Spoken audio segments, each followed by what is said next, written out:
Hello, I'm here on Church Street on this Tuesday afternoon. It's becoming quite busy now. It's about 12 noon.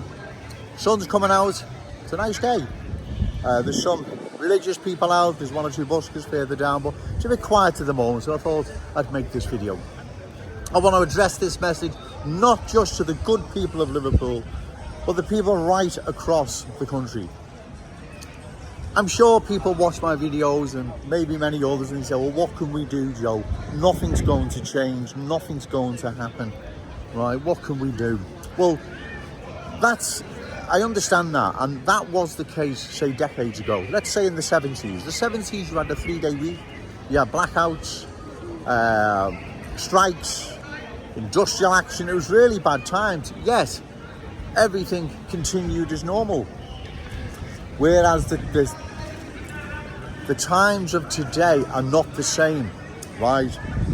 They're not the same because things have deteriorated to such an extent in our country now that the 70s were a welcoming time compared to what we have now, right? In the 70s, as I said, you had blackouts, 3-day weeks, strikes, industrial action. But there wasn't the problems that we're facing now. And plus in the 70s, there was even more unemployment, as far as I'm aware. But everything just carried on as normal. People were still happy, believe it or not. Whereas now, they are not happy. Let me ask you this. In those times during the 70s, you see him in the doorway behind me. Does anyone remember this in our city? In doorways in the 70s when we had all this industrial action and strikes and blackouts and whatever, cuts and all types, right? Does anyone remember? Well, no, exactly. So that shows that what's happening today is not the same as what happened in the 70s. So there's a lot of cultural change. Our city now is undergoing. We never had that in the 70s. There are many things now that are affecting our city as well as the country that didn't in the 1970s. I'll give you an example now. Doctors, dentists, A&Es, transport, jobs, housing, that's being impacted upon by too many new arrivals being dispersed, not only in our city, but right across the country. We didn't have that in the 70s. That wasn't an issue, it wasn't a problem, because the numbers back then were like 50,000 a year instead of 500,000 plus now. So the parallel isn't the same. People say, well, things never changed. So yeah, they didn't then, but now they will change, right? Trust me, they are going to change. Don't be despondent, don't despair. And I'll tell you this is what's going to happen. Look what's happening in France at the moment, right? Macron is under immense pressure. He's got Marine Le Pen tailing his every move. He is under immense pressure. Come the 2027 presidential elections in France, they're going to be very, very interesting, right? And I believe what is going to happen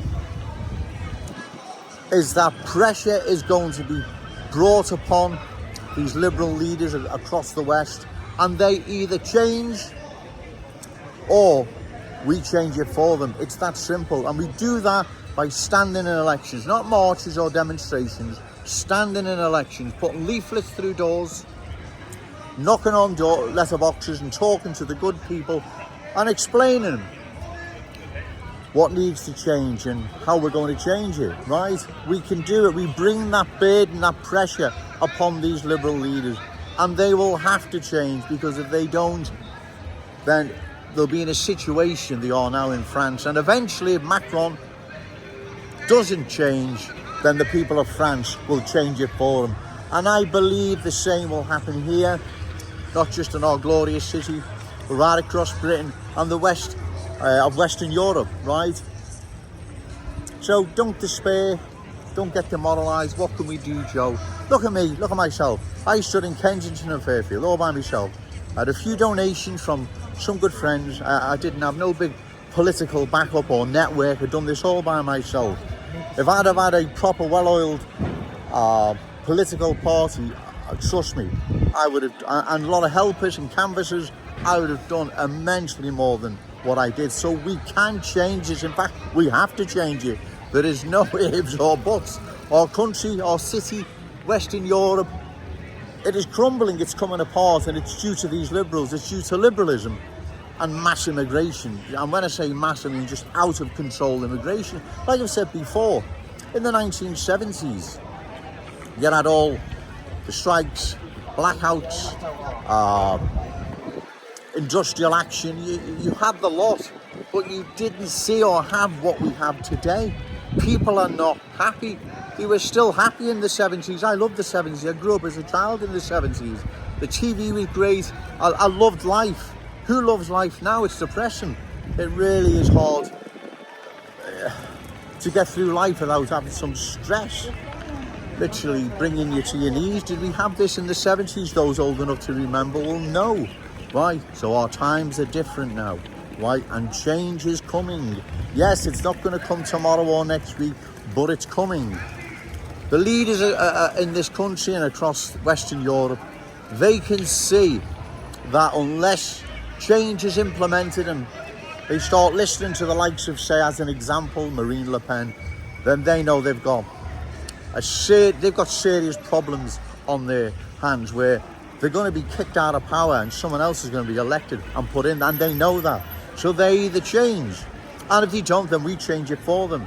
But listen, my good friends and the good people of Liverpool, this country, and right across Western Europe, don't despair, don't give up, don't give in, don't get demoralised. Right, I come down here most days and I don't. I am full of enthusiasm. I believe our time is now, right? Our city has undergone profound cultural change. We've seen that in the once proud working class community of Kensington and Fairfield. It's not something Joe Owens is making up. We can see the impact it's having on that community and the rest of Liverpool, as well as impacting doctors, dentists, schools, jobs, housing, the whole lot. So trust me, right, change will come, right? It's getting rather busy now, so I'm going to have a cup of coffee, and I love talking to the good people of this city. That's why I'm down here, and anyone else that listens to my videos across the country and across the world even. Okay, thank you.